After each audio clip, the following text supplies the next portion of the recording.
Bien, mis hermanos, en la mañana tuvimos el templo lleno, había gente hasta de pie. Allá en la Crey hoy había muy poquitos asientos vacíos también, estaba casi todo a reventar. Así que toca a los de aquí de por la noche trabajar para que esté a reventar de noche también, ¿verdad? Amén. Ese amén. Parece que no quieren esto lleno. ¿Qué pasó, mi hermano? Bien, mis queridos hermanos en el Señor, les invito a buscar el libro de Judas. Me van a ver quizás un poco torpe con la Biblia, porque cambié mi Biblia. Agarré una Biblia nueva y todavía como que no me adapto, Me he visto tentado a regresar a mi Biblia vieja, pero no puedo. El problema es que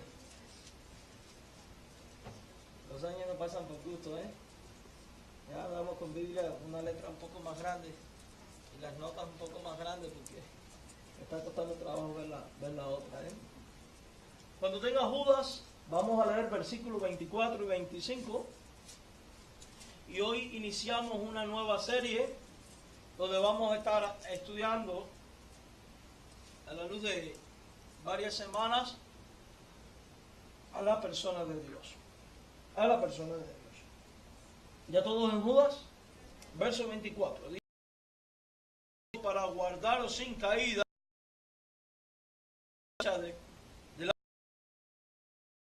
vida, y dice a continuación, al único y sabio Dios, nuestro Salvador, sea gloria y majestad, imperio y potencia, ahora y por todos los siglos. Amén. Oramos. Padre de misericordia, gracias porque nos das esta oportunidad de estar en tu casa. Líbranos de todo factor humano y terrenal y satúranos de tu presencia para que podamos exponerla sin error alguno. Moldea nuestra vida conforme a ella, Señor. En Jesucristo te lo imploramos. Amén. Como decía, vamos a estar iniciando una serie donde vamos a estar hablando acerca de Dios. Y hoy vamos a hablar acerca de una de las doctrinas más importantes que hay con respecto a la persona de Dios. Y me refiero a su soberanía. ¿A qué nos referimos cuando hablamos de la soberanía de Dios o escuchamos hablar del Dios soberano? Hay un himno que dice, al Dios soberano. Es el himno número 22 en nuestro himnario. ¿Y qué quiere decir cuando decimos al Dios soberano? Nos referimos precisamente a que el Señor en el cual creemos y al que tenemos tiene el gobierno y la autoridad absoluta sobre toda la creación, incluyendo el universo entero. Para Dios ser soberano, también Él tiene que ser omnisciente. Pues sería imposible que Él pudiera gobernar el mundo y todo lo existente si Dios no conociera todas las cosas. Para Dios ser soberano tiene que ser omnipotente, porque para poder regir todo cuanto existe y hacer valer su autoridad, Dios tiene que tener el poder absoluto sobre todas las cosas. Para Dios ser soberano tiene que ser omnipresente, o sea, llenarlo todo en todo y estar en todo lugar al mismo tiempo para que nada, absolutamente nada, escape de su presencia. Esa es la razón por la cual dentro del atributo de la soberanía de Dios está presente su omnisciencia, o sea que todo lo sabe, su omnipotencia, que todo lo puede, y su omnipresencia, que está en todo lugar al mismo tiempo. Dios, mis queridos hermanos, es completamente libre. Si Dios tuviera alguna de estas áreas restringidas, si Dios tuviera un conocimiento restringido, un poder restringido o su presencia restringida, entonces Dios no hubiera podido ser soberano como Él es soberano. Es importante aclarar que quieras contenidos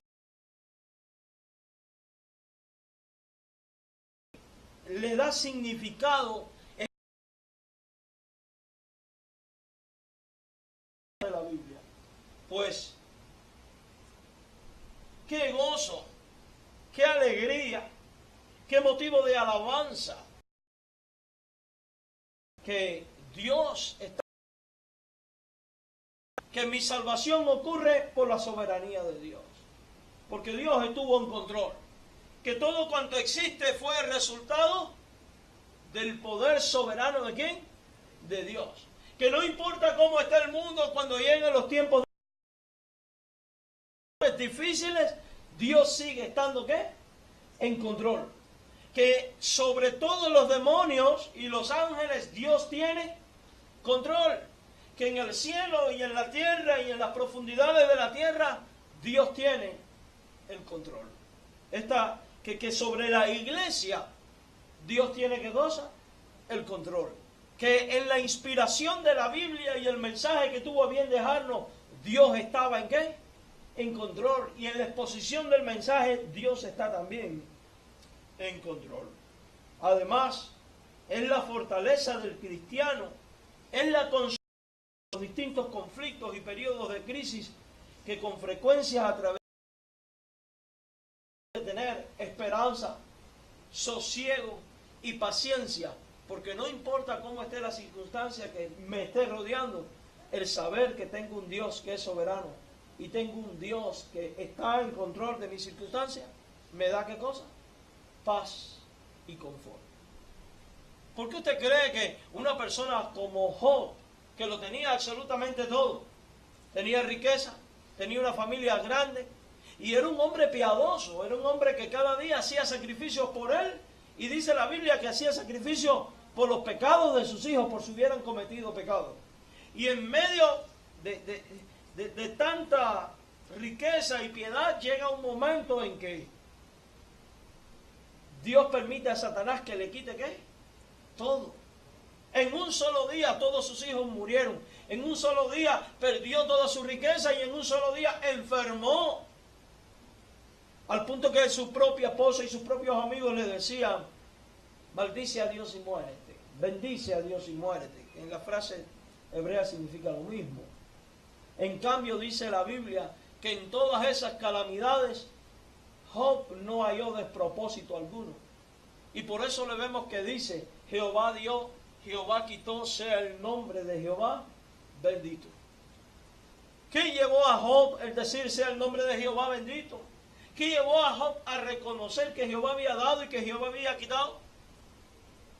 Si se da cuenta, Job vivía sometido a la voluntad de Dios. Un hombre pudo decir una cosa como esta, él pudo decir algo como esto, porque él descansaba y confiaba en el Dios soberano. Confiaba en la sabiduría de Dios. En otras palabras, él estaba diciendo: Él me dio, sea bendito su nombre, porque Él sabe por qué me lo dio. Él me lo quitó, también sea bendito su nombre, porque Él sabe por qué me lo quitó. Y por eso dice: no halló despropósito alguno.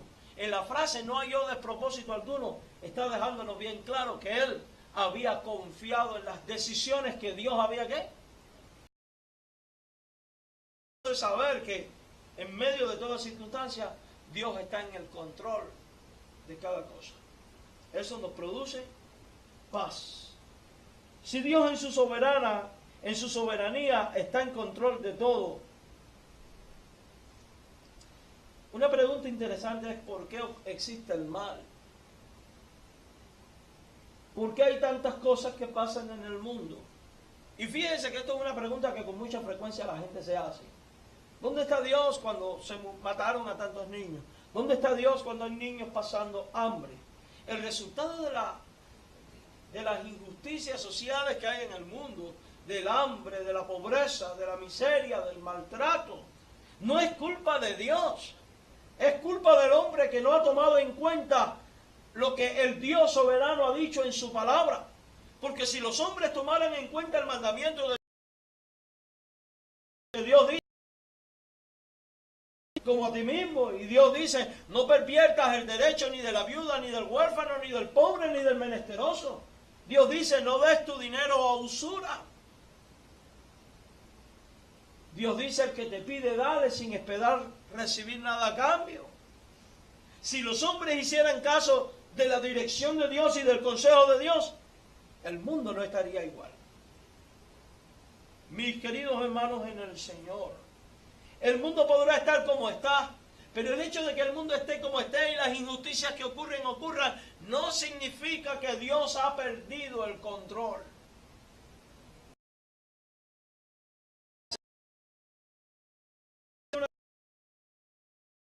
Abandonado.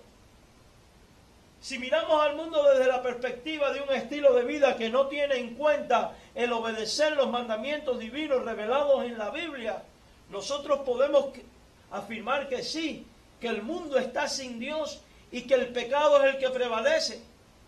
Pero no confunda las cosas. El mundo está sin Dios, o hay gente sin Dios porque están en el pecado y el pecado es quien les gobierna.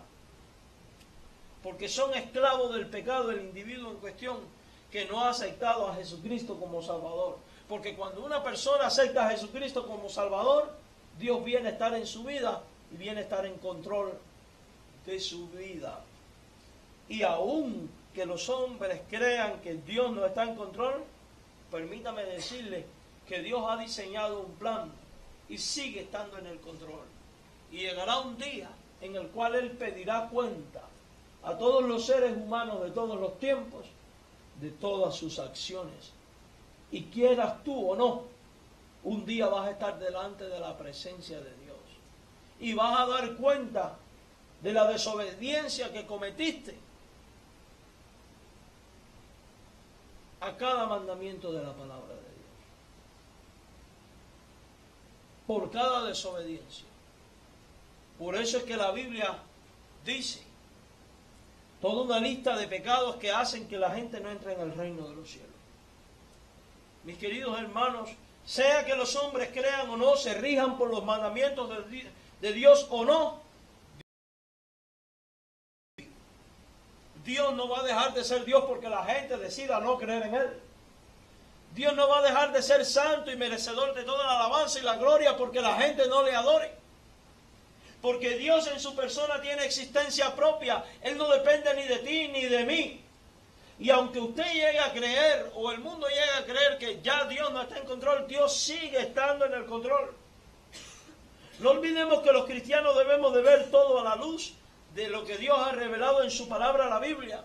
Y su palabra, la Biblia, dice que si al final de los tiempos, a medida que se acerca la segunda venida de Cristo, el amor de muchos se enfriará. La Biblia habla de que los hombres se juntarán para escuchar y escuchar. Y que los hombres abandonarán a Dios y no querrán tener temor de Dios. Y a lo bueno van a llamar malo y a lo malo van a llamar bueno. El fin de los tiempos se caracteriza por una generación mala y perversa. Una generación que cuando la miramos podríamos decir, Dios ya no está. Dios nos ha dejado o Dios perdió el control porque el pecado está prevaleciendo. No se engañe. Esto tiene que ocurrir porque Dios así lo está haciendo, es el resultado de lo que Dios mismo ha dicho.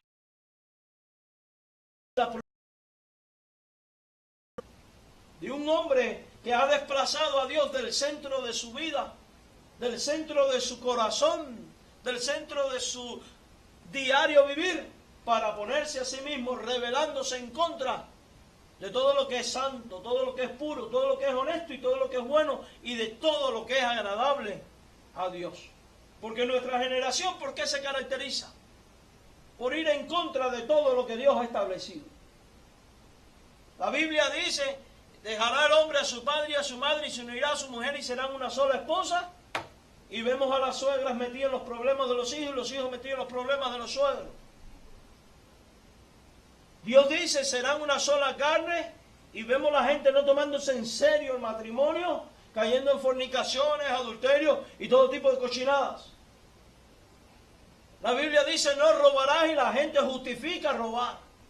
La gente dice, no, la Biblia dice, no mentirás, y la gente ¿qué dice? Una mentirilla piadosa no hace nada.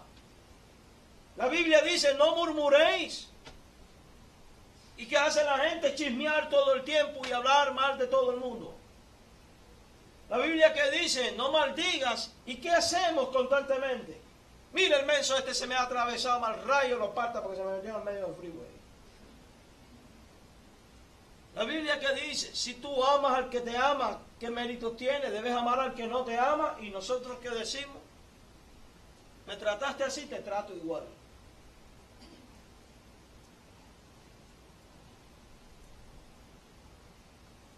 La Biblia establece que el matrimonio es entre un hombre y una mujer. Y los hombres que quieren hoy, hombres con hombres y mujeres con mujeres, yendo en contra de la naturaleza que Dios ha establecido. La Biblia que dice, obedeced a vuestros gobernantes, y los hombres que hacen, rebelarse contra los gobernantes. Y así sucesivamente pudiéramos dar una lista que es como interminable. Y ese es el resultado de la proliferación del pecado en el mundo, que nos hace pensar, Dios no está en control. Debemos de ver todo a la luz de la Biblia. Todas estas cosas tienen que ocurrir. Nada de ello, yo no sé a usted, a la gente hoy en día le sorprende las cosas que están pasando. Los terremotos, los huracanes, las guerras, los conflictos, la situación con los hijos. A usted le sorprende. Si a usted le sorprende, usted no ha leído la Biblia. La Biblia, usted se puede dar cuenta que todo eso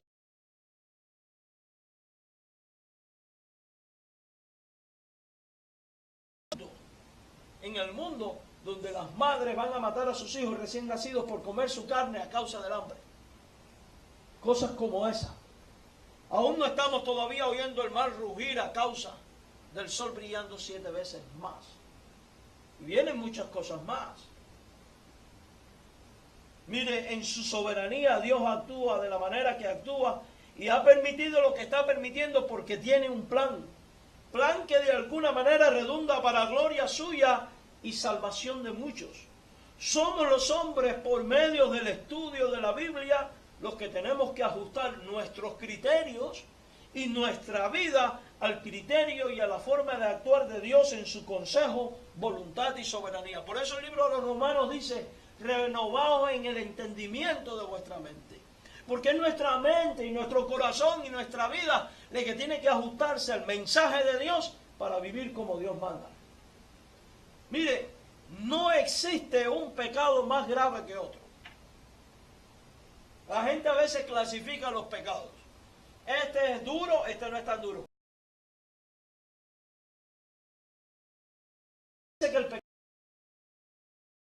no importa cuál de los puntos de la ley tú violas, si tú los violas, tú estás cometiendo pecado.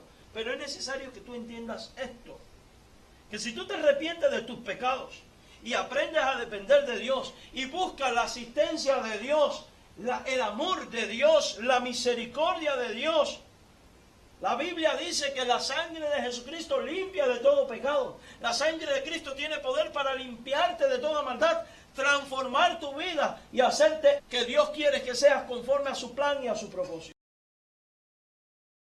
Hacer de ti la persona que puede vivir de acuerdo al mensaje de Dios, porque la Escritura dice que ninguno de los mandamientos de Dios son gravosos.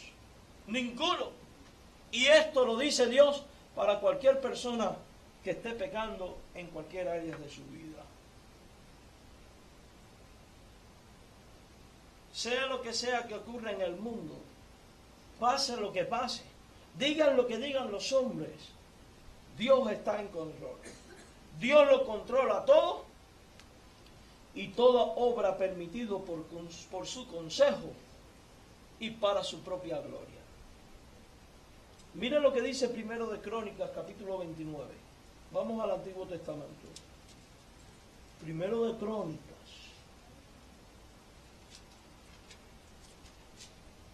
Capítulo 29. Versículo 11 al 12.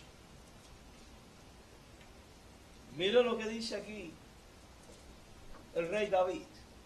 Un rey,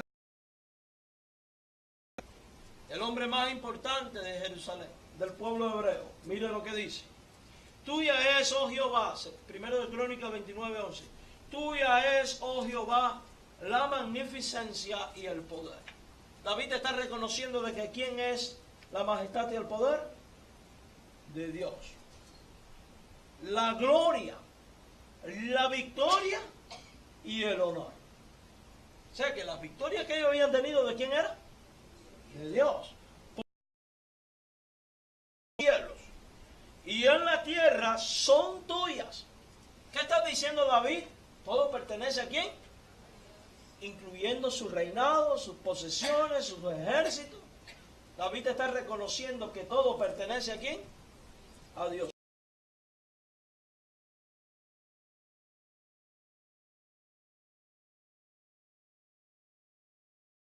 Recibir algo que no le pertenece al diablo. Porque los reinos del mundo no son del diablo. Son de Dios. Tuyo, oh Jehová, es el reino. Y tú eres excelso sobre todos. Las riquezas y la gloria proceden de ti. Y tú dominas sobre todo. En tu mano está la fuerza y el poder. Y en tu mano el hacer grande y el dar poder a todos. Esto lo está diciendo el rey David. Vamos al Salmo 24, versículo 1. Salmo 24, versículo 1.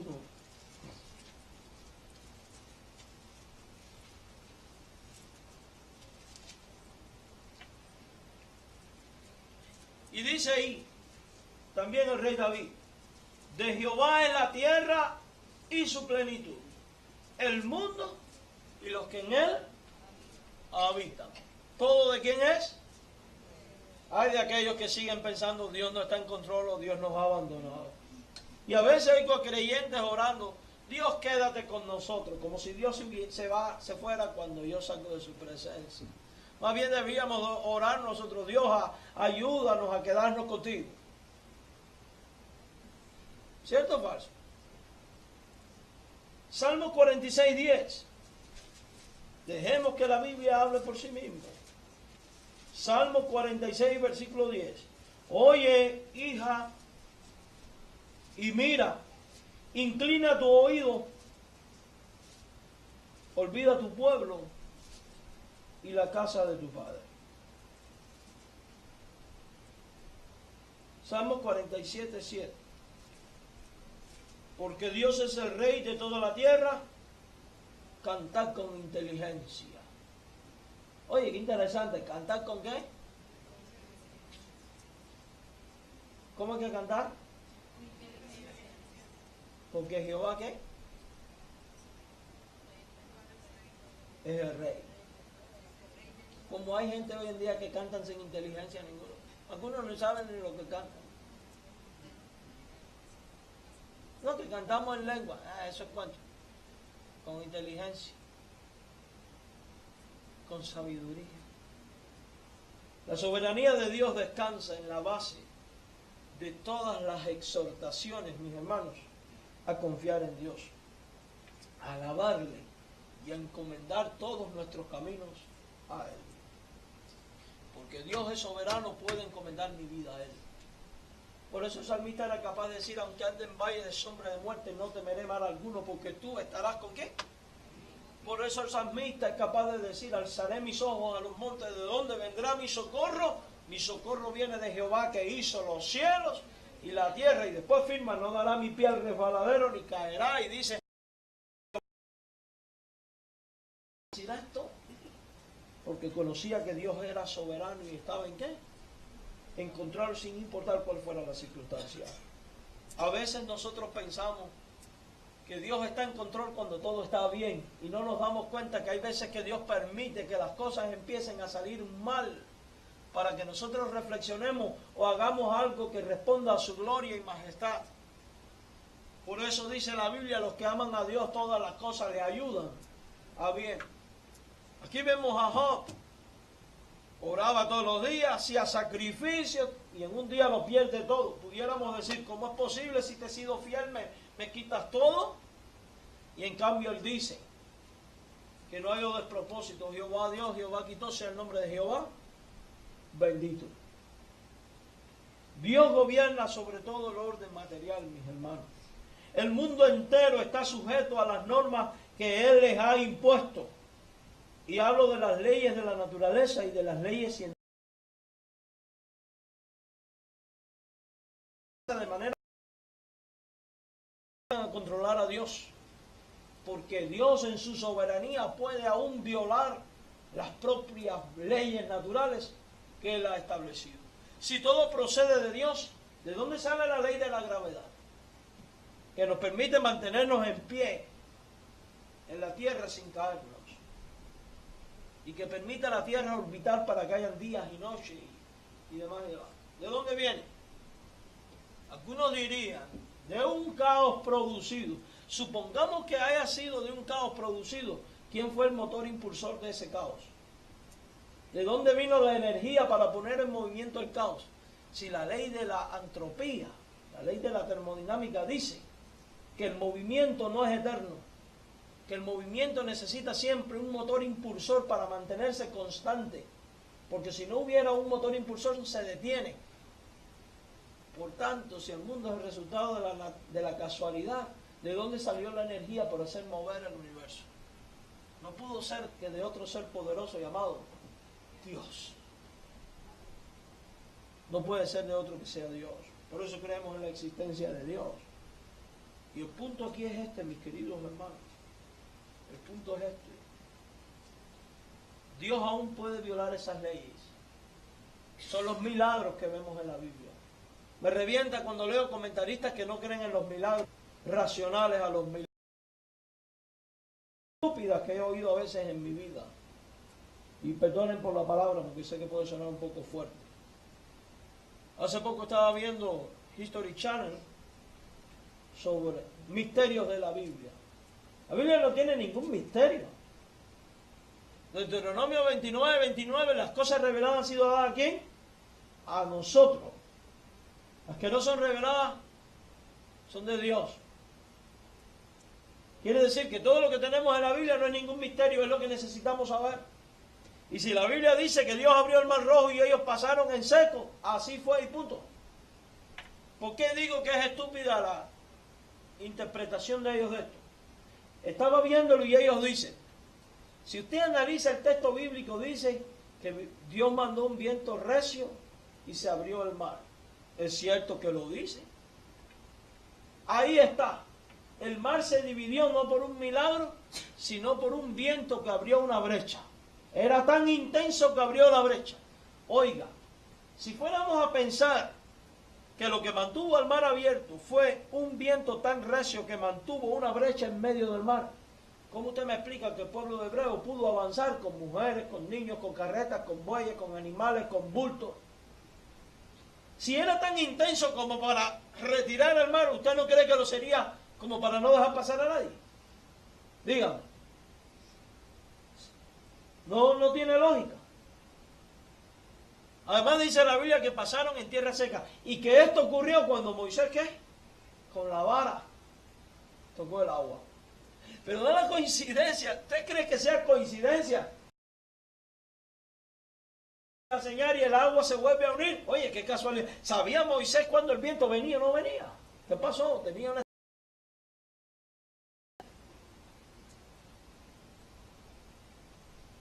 ¿Y sabe qué es lo triste?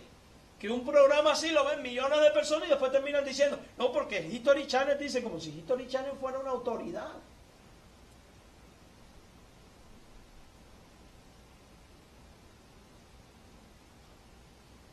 Hay cosas que hay que entenderlas. ¿No violó Jesús las leyes físicas de la muerte?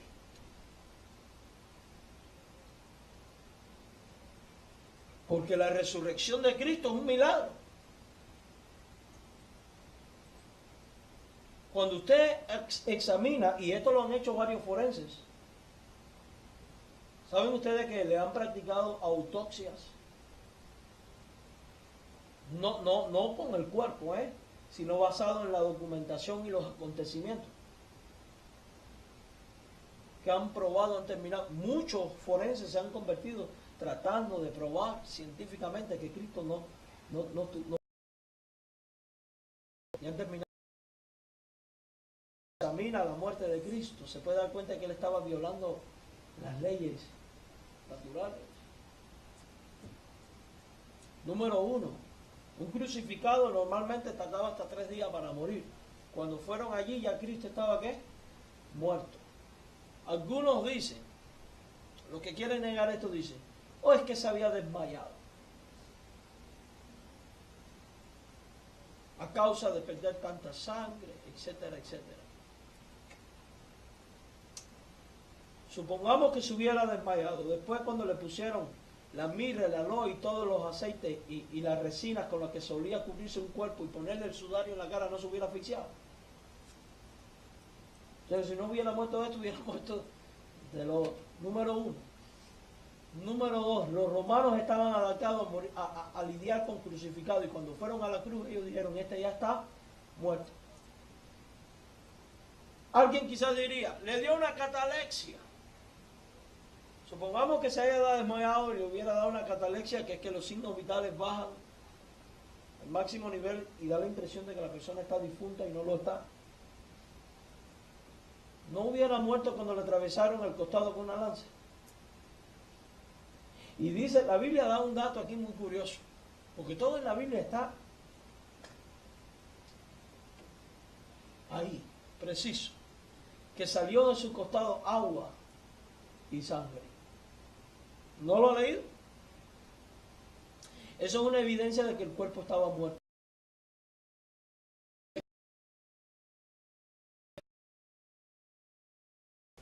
Líquido. Probablemente ya había sufrido hasta una hipoxia. Y muere probablemente Cristo de asfixia, a causa de no poder respirar bien por la posición de la crucifixión. Se ahoga en su propio líquido pulmonar. Por eso sale agua cuando lo pinchan, y sangre, o sea, sangre coagulada o sangre habitada en las arterias, pero agua que estaba llenando sus pulmones.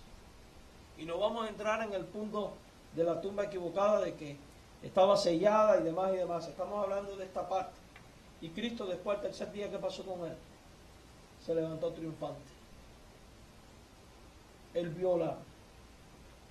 Dios es soberano sobre esto. La multiplicación de los panes y los peces. Todos los milagros. Incluso, mis hermanos, aunque nos resulte difícil de entender, Dios en su soberanía alcanza la voluntad humana y las acciones humanas también. Muchos creen erróneamente que debido al estado de la rebelión y maldad que hay en el mundo, Dios solo tiene control y es soberano sobre los creyentes. Si esa es su opinión, considere lo que dice la Biblia a continuación. Considere la palabra de Dios. Cuando leímos claramente que Dios gobierna sobre cielo y sobre ¿qué más? Y sobre tierra. ¿Quiere usted un ejemplo de que Dios está en control? ¿Qué pasó cuando Herodes se levantó dando aquel discurso y dijo, un Dios ha hablado? ¿Qué pasó con él? Dice la Biblia que al instante cayó muerto. ¿Comido de qué? De gusanos. La desobediencia de los hombres a los mandamientos de Dios no escapa a la soberanía de Dios, porque dicha rebelión es el resultado que responde a sus propósitos eternos, propósitos que solemos no comprender porque son un misterio oculto a nosotros, que somos simples mortales. Nosotros podríamos decir que Dios no es soberano y no tiene autoridad sobre todo lo existente si la Biblia no revelara que un día todo ser humano comparecerá ante el trono de Dios para dar cuentas. No olvidemos que Jesucristo es el Señor para gloria de Dios Padre. ¿Sabe dónde radica la diferencia en esta confesión? Número uno, en que los creyentes, los que hemos creído el mensaje de Dios, los hijos de Dios, harán esta confesión diciendo que Dios es Dios, con regocijo y auténtica alabanza al Cristo que en vida reconocieron como Salvador. Los incrédulos, los rebeldes, los que no tuvieron en cuenta el mensaje de Dios y no se arrepintieron, sino que siguieron siguiendo en su vida de pecado como se les dio la gana, van a reconocer ese día la gloria de Dios, pero en un lamento desesperado por no haber creído en el mensaje bíblico anunciado por la iglesia durante toda su historia. Y esta gente, los incrédulos, clamarán que para ese entonces será difícil, y no difícil, para ese entonces ya no podrán alcanzar, porque el tiempo y la oportunidad para arrepentirse de cualquier pecado y obtener el perdón de Dios y vivir como Dios manda, solo se puede tener aquí y ahora. Porque la Biblia dice, está establecido que el hombre muera una sola vez y después el juicio. Tras tu muerte vas a ir a dar cuentas a Dios. Conocí a un muchacho, varias veces le di testimonio de Cristo. Me decía, soy muy joven y soy muy joven. Yo tengo que disfrutar la vida, yo tengo que tener sexo libre, yo tengo que tener mujeres, yo tengo que alcoholizarme. Soy muy joven.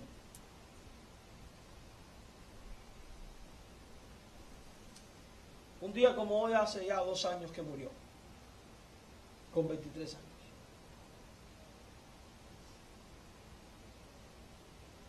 Tenía crecimiento en el corazón, se puso a beber alcohol, su cuerpo no aguantó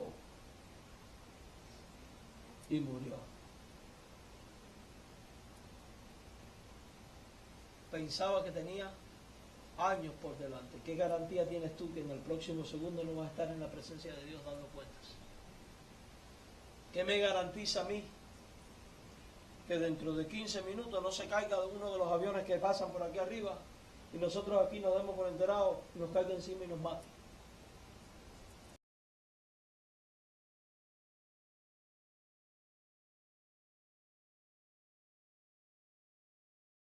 A pastor, no hay que ser tan fatalista. Ocurre en la vida.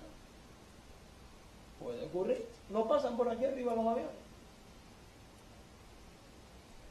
¿Qué te garantiza aquí que en los próximos minutos entre cualquier loco con una pistola y empieza a disparar gente? ¿No ha ocurrido? ¿Qué te garantiza a ti que al salir de aquí cualquiera vaya por la calle corriendo carros drogados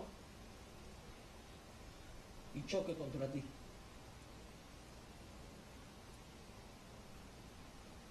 Si te tocara ir ahora a la presencia de Dios tras la muerte,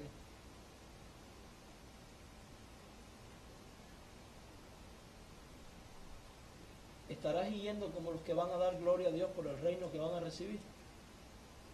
¿O como los que van a lamentarse por la eternidad por no haberse arrepentido de sus pecados? ¿Y por qué usamos frases tan fuertes y un mensaje tan pesado y gordo? Porque yo sé que estas palabras pueden caer gordas. No lo hacemos porque queremos ni criticarte ni manipularte, sino porque anhelamos lo mejor para tu vida. Porque tenemos la misma misión que tiene Dios, decirte la verdad para que respondas a la verdad y puedas experimentar una salvación que Dios quiere darte y que el diablo no quiere que tú tengas. Un perdón que Dios te ofrece y que Satanás quiere que tú no recibas, porque el deseo de Satanás es que tú te vayas al infierno. Por ello, por estas cosas es que el regreso de Cristo, que puede ocurrir en cualquier momento, y cuidado con los que dicen, si no ha venido en 2000 años, ¿por qué va a venir mañana? Eso es lo que tú no sabes. Dice la Biblia, no tengas por tardada la promesa, porque Dios ha sido paciente. El regreso de Cristo para los creyentes será un día de gloria y triunfo, para los incrédulos de lamentación y llanto. Por eso dice la Biblia, harán lamentación. El hecho de que un pescador le dé cordera a un pez que ya mordió el anzuelo.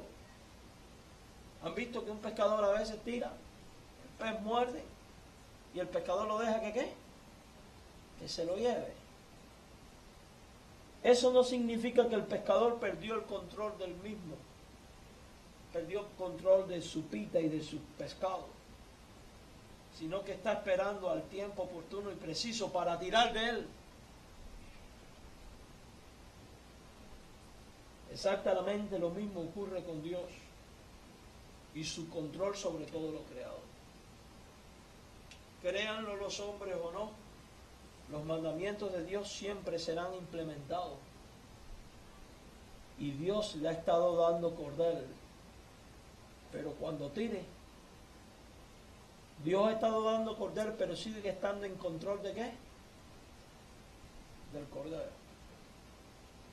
Por eso te animo en el amor de Jesucristo a que consideres la soberanía de Dios y pienses en esto. Si tuvieras que ir ahora delante del trono de Dios, ¿crees que Él te va a dar la vida eterna? Yo quiero que usted escuche esto. No importa cuál ha sido el tipo de pecado en el que hayas caído o cuán bajo hayas caído. Si tú te arrepientes, Dios es fiel en perdonar. Porque la Biblia dice que si vuestros pecados fueren negros, vendrán a ser como blanca lana. Y cuando nosotros obtenemos el perdón de nuestros pecados, Jesucristo viene a ser el Señor de nuestra vida. Y por tanto no he de temer a lo que está por venir, porque lo que está por venir redunda en bendición para mi vida, que es estar en la casa del Padre. Pero para ello yo tengo que reconocer mi condición de pecador. Tengo que arrepentirme de mis pecados. Y arrepentirme significa abandonar el pecado que hasta ahora he cometido y empezar a esforzarme con la ayuda del Espíritu Santo a ser diferente para Dios, viviendo de tal manera que honre a Dios hasta el día en que Él venga por mí. Y cuando hacemos esto, el Dios que empieza una obra en ti la perfecciona hasta el día en que Él venga. Pero para ello tienes tú que rendirle el control de tu vida a Él, dejar que Él sea el soberano de tu vida.